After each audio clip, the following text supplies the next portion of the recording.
Harimau Malaya tetap teguh hadapi dugaan drastik FIFA.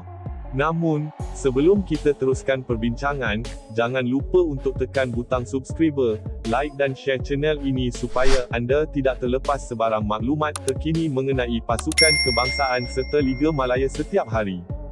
Keputusan Persekutuan Persatuan Bola Sepak Antarabangsa, FIFA, menjatuhkan hukuman berat terhadap beberapa pemain negara disifatkan sebagai detik mengejutkan, namun Persatuan Bola Sepak Malaysia, FAM, menegaskan skuad Harimau Malaya tetap bersatu dan tidak akan goyah menghadapi cabaran getir ini.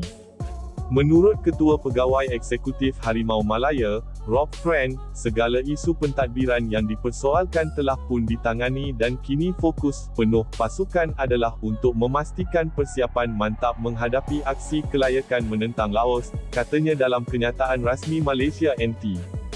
Beliau menegaskan, barisan pemain, jurulatih dan pegawai tetap berdiri teguh di belakang proses rayuan yang sedang berlangsung, dengan keyakinan penuh bahawa keputusan yang adil dan telus bakal diperoleh.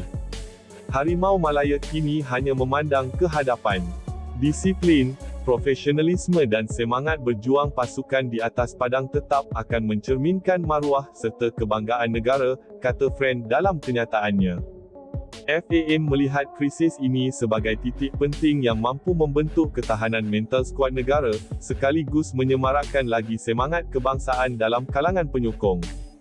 Walaupun berdepan tekanan di pentas antarabangsa, Harimau Malaya berjanji untuk kekal fokus dalam misi utama, layak kepusingan seterusnya dan mengangkat nama Malaysia ke tahap lebih tinggi.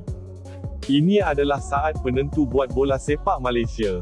Kami kekal bersatu, berani dan bertekad untuk terus mara, tegas Friend yang mahu seluruh peminat memberikan sokongan padu di sebalik dugaan getir ini.